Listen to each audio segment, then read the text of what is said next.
Muito bem. Nessa aula, nós vamos ver uma história breve da evolução dos computadores, ou que alguns autores costumam chamar de histórico das gerações dos computadores. Em qual época se desenvolveu qual tipo de computador, com qual tipo de tecnologia e qual foi essa evolução. Bom, para entender esse contexto, é importante lembrarmos que a linha divisória dos computadores eletroeletrônicos para outros tipos de computadores, como por exemplo computadores eletromecânicos, foi o final da Segunda Guerra Mundial. Ou seja, até o final da Segunda Guerra Mundial, nós ainda não tínhamos o conceito de computadores eletroeletrônicos como nós conhecemos hoje. Isso só ocorreu a partir da Primeira Guerra Mundial. Bom, muito bem, dentro desse contexto, então nós tivemos aí a nossa primeira geração. E essa primeira geração que nós podemos observar, ela vai de 1946 até 1954 aproximadamente. Então vejam bem, essa data de 1946 é logo após a Segunda Guerra Mundial e ela vai mais ou menos até meados de 1954. Essa geração de computadores, ela deu início com a criação do computador conhecido como ENIAC, que é apontado pela história como o primeiro computador eletroeletrônico. Como assim computador eletroeletrônico? Um computador eletroeletrônico, diferentemente dos computadores anteriores, era um computador que recebia energia elétrica e dentro tinha o que? Era composto por equipamentos eletrônicos, ou seja, recebia energia de alta tensão e lá dentro também tinha o que? Componentes que utilizavam baixa tensão. Antes disso, o computador mais famoso, né, que foi conhecido principalmente na Segunda Guerra Mundial, principalmente com relação ao combate à tentativa de descriptografar cifras, por exemplo, principalmente da máquina conhecida como Enigma, era o Mark. Esse computador era um computador eletromecânico. Isso está muito bem retratado no filme O Jogo da Imitação, onde ele aparece várias vezes no filme. Esse computador recebia energia elétrica, no entanto, o componente que emulava os bits 0 e 1 era um componente mecânico, no caso conhecido como relé. Perfeito. Então vamos dar uma olhada nisso aí. Esse era o componente principal de um componente eletrônico, no caso ENIAC, ou seja, uma válvula. Então essa válvula acesa, ela emulava o bit 1 e a válvula desligada emulava o bit 0. E assim, dessa forma, os cientistas literalmente entravam no computador e lá operavam com essas válvulas dentro do contexto do que? Dos bits. Muito bem, então nós temos uma imagem aqui mais para baixo que ilustra bastante essa cena aí. Bom, antes, só para vocês terem uma ideia, o ENIAC ele possuía mais ou menos em torno de 17.468 válvulas, ou seja, 17.468 lâmpadas. Pesava aproximadamente aí, algo em torno de 30 toneladas e ele ocupava uma sala em torno de 180 metros quadrados, ou seja, a área total do computador era mais ou menos de 180 metros quadrados. Bom, aqui nós temos uma imagem do ENIAC, onde nós acabamos de citar que literalmente os cientistas entravam no computador e lá eles operavam diretamente o que? As válvulas que emulavam os bits. Ou seja, aqui eles realizavam todos os cálculos. Eles convertiam os dados que eles queriam realizar cálculos no formato decimal, formato de caracteres, para o formato binário, realizavam os cálculos, recebiam essas respostas em binário e novamente faziam a conversão desses bits em caracteres em algarismos. Muito bem. Bom, qual que é a grande vantagem e a grande desvantagem desse equipamento? Bom, a grande vantagem que foi que, pela primeira vez na história, nós tivemos um computador eletroeletrônico. A desvantagem é que a válvula que nós acabamos de ver aqui em cima, ela aquecia muito. Na realidade, a válvula usa o mesmo princípio de uma lâmpada incandescente. E uma lâmpada incandescente, ela é extremamente de baixa eficiência, ou seja, toda a energia que ela recebe, ela converte uma pouca parte dessa energia em energia luminosa e o resto é convertido em energia térmica. Isso é ruim porque você acaba tendo que gastar com energia extra para você fazer a climatização. Imagina uma sala com 17.500 lâmpadas aproximadamente sem climatização, seria impossível permanecer aqui dentro. Outra desvantagem é que essas válvulas, né, como pode chamar de lâmpadas, elas queimavam com certa frequência, porque elas aqueciam esse fio metálico. Esse fio metálico sempre, né, essa chapa metálica sempre estava problemas. Muito bem, então qual que era o grande problema? Um alto custo de energia, alto calor gerado e ineficiência. Muito bem. Bom, baseado nesse contexto, nós adentramos, portanto, a segunda geração. Bom, nessa segunda geração, os cientistas perceberam a necessidade de substituir a válvula justamente por essas desvantagens que acabamos de citar. Primeiro, tamanho muito grande, tamanho excessivo, né, 180 metros quadrados, a ineficiência das válvulas e a manutenção constante, ou seja, a necessidade de trocar constantemente essas válvulas, essas lâmpadas. E aí surgiu então o conceito que nós conhecemos hoje de o quê? De transistor.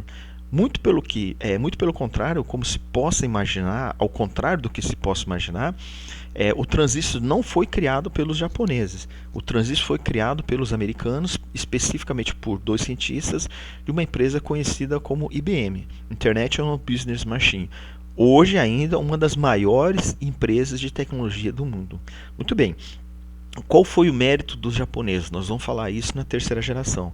Muito bem, então o que era o transistor? O transistor era um conjunto de componentes eletrônicos que substituía a emulação dos bits em detrimento da lâmpada. Ou seja, em vez de usar a lâmpada para substituir, né, para emular o bit 0 e o bit 1, utilizava-se o quê? Um conjunto de quê? De componentes eletrônicos.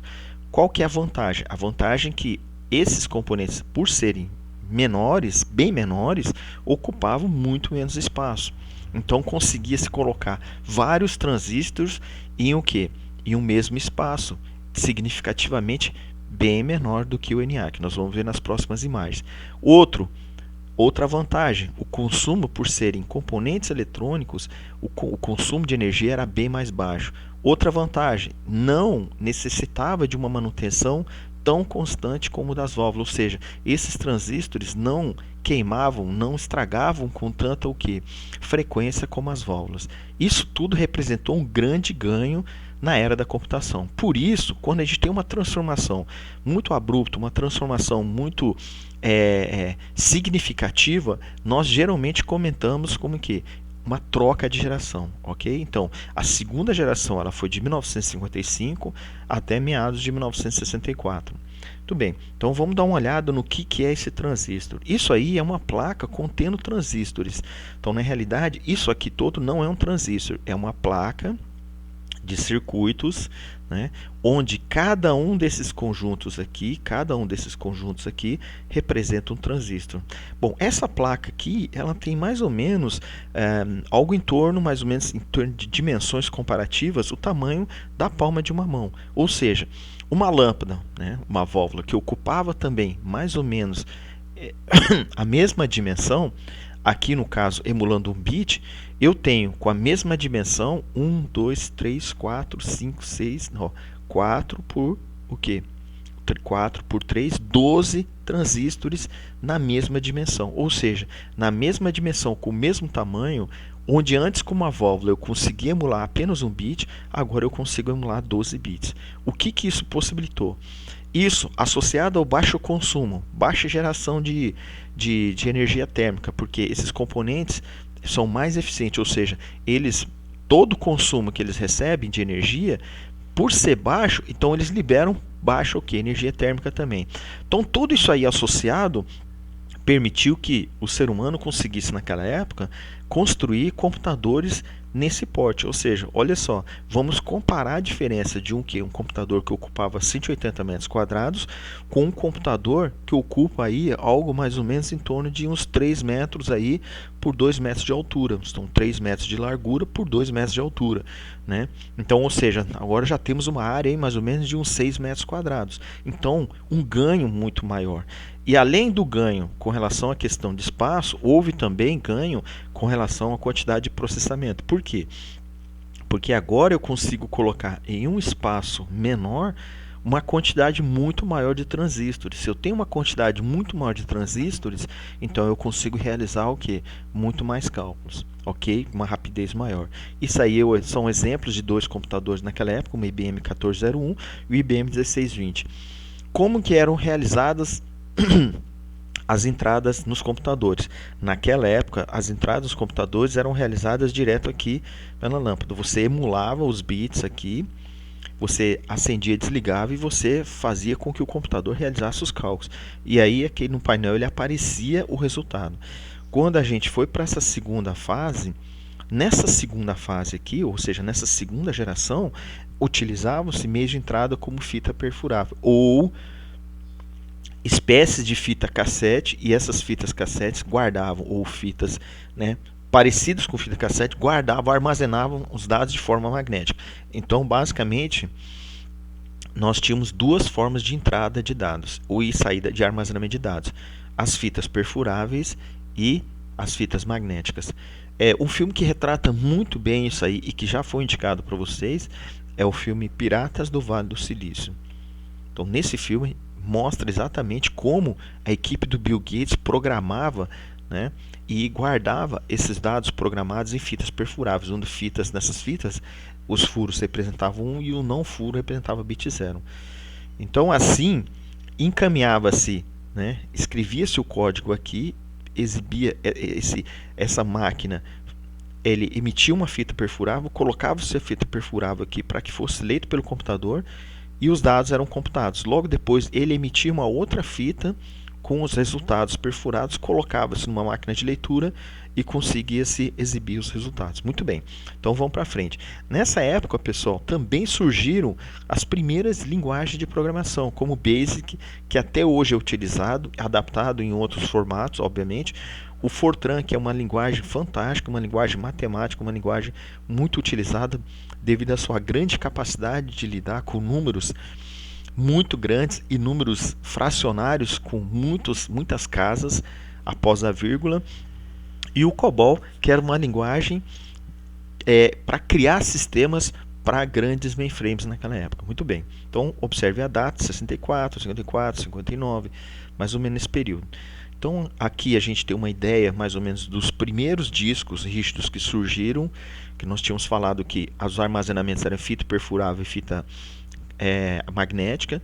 Então nessa época, já no final, né, olha só, 1956 mais ou menos por aí, começaram a surgir os primeiros discos magnéticos. Esses discos magnéticos eram muito grandes e com uma capacidade muito baixa de armazenamento, mas mesmo assim eles tinham uma grande vantagem com relação a fitas magnéticas e fitas perfuráveis. Qual que é a grande vantagem? Uma fita de papel ele pode dobrar, pode rasgar, pode molhar, isso dificulta a leitura. Uma fita magnética, dependendo de onde ela estiver, ela pode estar sujeita a interferência magnética, ela pode, se tiver um local úmido, sofrer danos por causa de calor, por causa de umidade, etc. E os discos, né, de metal, eles já tinham o quê? Uma segurança com relação ao armazenamento de dados. Então, só para a gente ter uma ideia, esse conjunto disco rígido, né, vejam bem aqui é o tamanho aqui, 4 pessoas para fazer esse disco rígido ser armazenado, né, de um local para outro. Então esse disco aqui, ele possui mais ou menos 50 discos de metal cobertos por tinta magnética, ou seja, a armazenagem dos dados era feita em um campo magnético em cima do disco, que até hoje acontece nos discos. 5 MB de capacidade, velocidade de rotação de 1200 RPM e a velocidade de leitura de aproximadamente aí 100 bits por segundo, né, ou 12 KB por segundo. Então, só para a gente ter uma noção, hoje os discos SSD eles podem chegar a uma taxa de transferência próxima aí de 1 terabits por segundo. Muito bem. Caminhando nesse sentido, quando nós já temos ali na segunda geração os transistores, a terceira geração se notabilizou pelo fato do que dos japoneses, aí sim entra em grande importância do povo japonês, dos cientistas e da ciência japonesa, terem conseguido durante longos anos de estudo e aperfeiçoamento, conseguiram desenvolver um transistor a nível microscópio, ou seja, um transistor de um tamanho extremamente reduzido, né? Como nós pudemos observar lá em cima, nós conseguimos enxergar, nós conseguimos ver o que? O conjunto de transistores. E o que os japoneses fizeram? Qual foi o grande mérito dos japoneses? E nisso nós devemos a eles. E eles conseguiram diminuir o transistor de uma tal forma que milhares de transistores cabem agora em um que? Em um pequeno o que? Formato de metal aqui. E essa moeda aqui é uma moeda de 5 centavos e essa placa de metal, ela suporta vários o que? Milhares de transistores. Ou seja, essa quantidade enorme de transistores ocupa um quarto de uma moeda de 5 dólares. E aqui nessa outra imagem nós temos a imagem de um chip, que passou a se chamar de chip. Isso aqui é uma capa plástica que vai proteger o chip, e essas hastezinhas aqui são o que a gente não chama de via de dados. Essas vias de dados são soldados, naquela época eram soldados, hoje são conectados, né, retirados e colocados. Eles eram soldados na placa-mãe para que o quê? Que os dados, ou seja, os bits, pudessem chegar do computador da placa-mãe para o processador, para serem processados, e após processados, serem reenviados ao quê? Ao computador, para o quê? Que os recursos processados pudessem ser o quê? Visualizados e utilizados pelo usuário. Muito bem. Então esse foi o grande diferencial. Qual foi o grande diferencial? Então, o que foi a terceira geração? Foi justamente o que? Capacidade dos circuitos integrados conseguirem o que? Armazenar uma quantidade muito mais imensa de que? Transistores devido à sua miniaturização. Isso foi mais ou menos aí dos meados de 64 até 1977.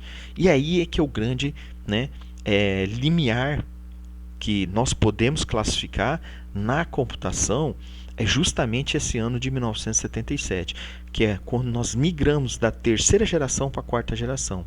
Muito bem, então primeira geração, válvula. Segunda geração, invenção, criação do transistor. Terceira geração, miniaturização do transistor a nível de quê? De encapsulamento em circuitos integrados, né?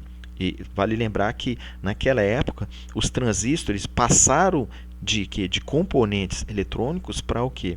Para formato de silício. Foi utilizado o quê? O material conhecido como silício. Muito bem. Então, vamos para frente. E a quarta geração? Essa grande miniaturização, essa grande capacidade de miniaturização que foi se aperfeiçoando ano após ano, permitiu que o quê? Que fossem o quê? Criados o quê? Fosse criado a quarta geração, uma espécie de equipamento que, né, a nosso ver, revolucionou a computação. Muito bem, só para a gente dar uma olhada, o LSI foi uma sigla que foi criada, Large Scale Integration, é onde você conseguia colocar 100 transistores em um único o quê? Circuito integrado. Depois surgiu o conceito de VLSI, com Very Large Scale Integration, uma escala de integração muito maior, onde conseguia se colocar 1000 transistores em um único componente, né, circuitinho integrado. E aí, logo depois depois de alguns anos, surgiu o LSI, que é Ultra Large Scale Integration, que é quando, né, a humanidade conseguiu ultrapassar, né, a margem dos milhões de transistores em um único chip, né, em um único circuito integrado. Muito bem, então o que é que isso possibilitou? Isso possibilitou que surgisse na quarta geração. A quarta geração foi extremamente importante para a humanidade. Por quê? Porque ela possibilitou a criação desse componente aqui que nós conhecemos como PC ou microcomputador. Tá? Então, o primeiro microcomputador famoso, né, digamos assim, no conceito como nós conhecemos hoje, é o computador que foi criado pela Apple, né? Apple, naquela época, pelo Wozniak. Wozniak era o cérebro criador da empresa, o cérebro técnico da empresa, e o Steve Jobs era o cérebro comercial da empresa. Então eles conseguiram, de acordo com a amizade que eles tinham, né, e a afinidade que eles acabaram tendo durante longos anos, né, dessa amizade que eles tiveram, criar uma empresa chamada Apple, né? Só para ter uma ideia, esse Apple aqui, quando nós falamos de computadores primeira, segunda E terceira geração, por exemplo, um computador terceira geração, um computador mais singelo, gerava aí na casa de uns US$ 500.000, 1 milhão, 2 milhões, 3 milhões, até chegando até nessas cifras, né? Computadores com uma capacidade de processamento maior. Quando nós falamos de um microcomputador, o preço dele, o valor dele passou a ser US$ 666,66, ou seja, olha, percebam que diferencial aqui. O salto que a humanidade deu de inacessibilidade da tecnologia devido aos computadores para acessibilidade total da tecnologia devido ao surgimento dos o quê? Computadores pessoais ou microcomputadores. Então, um computador que custava US$ 666 passou a ser extremamente o quê? Acessível a pessoas comuns que antes só tinham acesso à tecnologia trabalhando em grandes empresas. Então, mais pessoas tendo acesso à tecnologia, mais pessoas começaram a consumir tecnologia. Isso fez com que a indústria se desenvolvesse, né? Porque a demanda por tecnologia começou a aumentar. Muitas outras empresas começaram a seguir esse modelo de microcomputador e começaram a produzir microcomputadores. Isso foi fantástico, porque ajudou a difundir os computadores pessoais entre as pessoas. E esse consumo de tecnologia, esse acesso que permitiu acesso à tecnologia às pessoas, também permitiu que essas pessoas nas suas casas ou nos seus locais de trabalho, com acesso a esse microcomputador, pudessem também desenvolver tecnologia. E isso fez com que a humanidade começasse a crescer a partir desse período de forma exponencial. Muito bem. Então, esse período é muito bem retratado e eu recomendo altamente para vocês que assistam esse filme aqui, Piratas do Vale do Silício.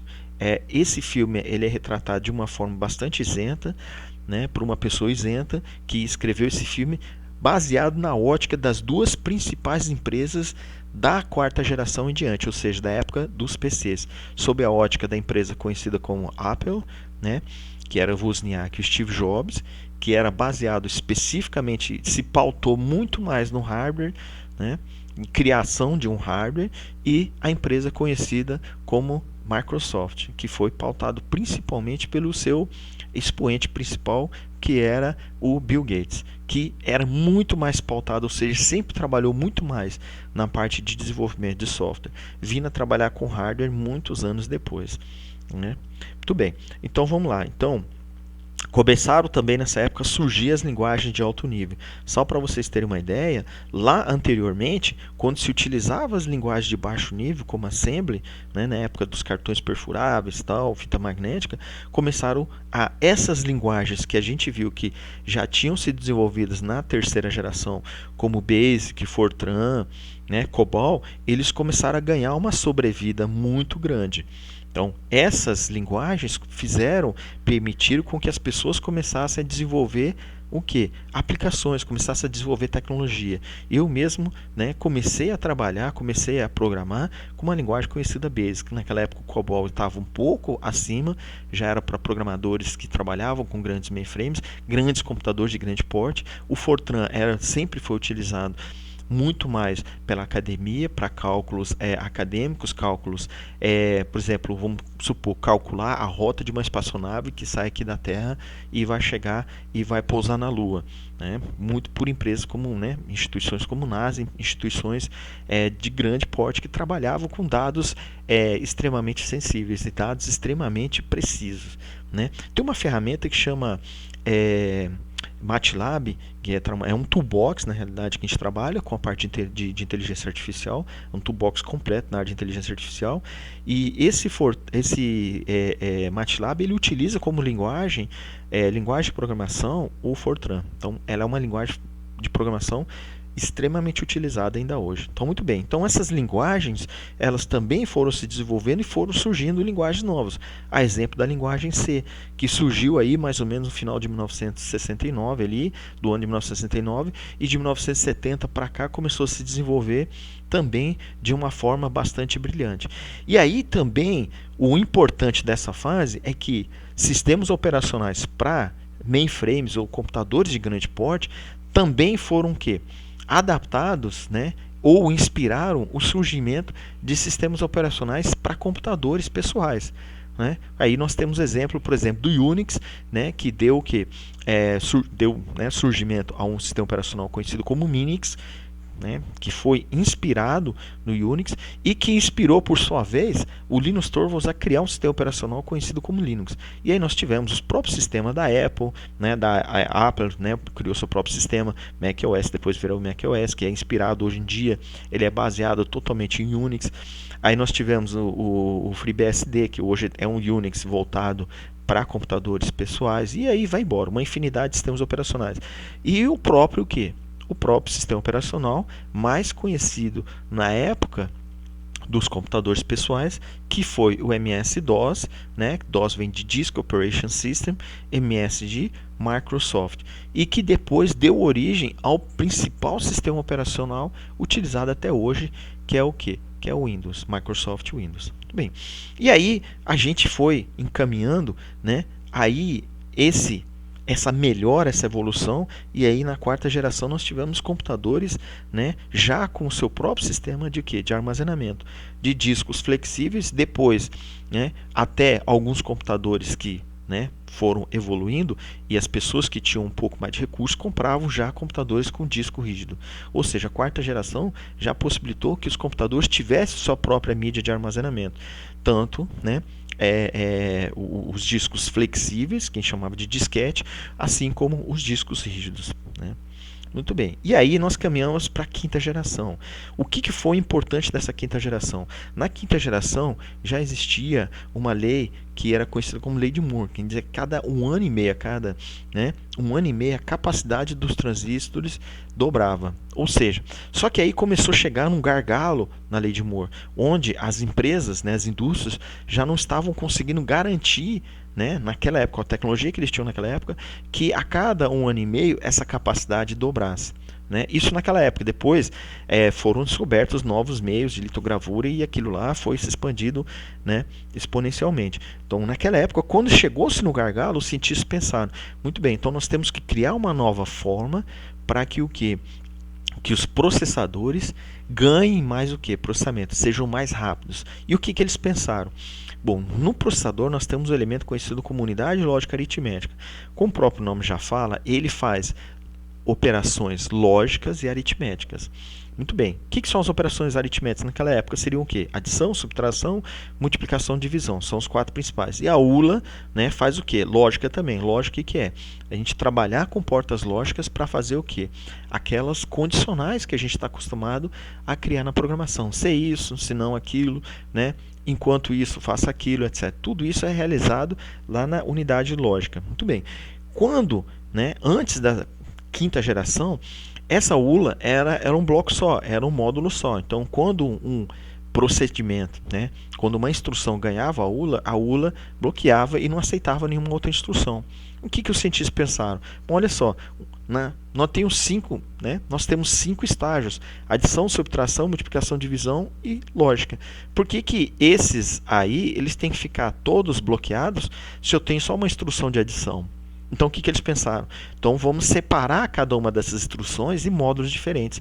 Por exemplo, se a ULA estiver, né, utilizando a adição, o somador, então tudo bem. Então, ele fica bloqueado, mas eu tenho a capacidade de fazer subtração, multiplicação, divisão e lógica. Então, se eu tiver instrução com essas outras quatro operações, eu posso mandar para a ULA.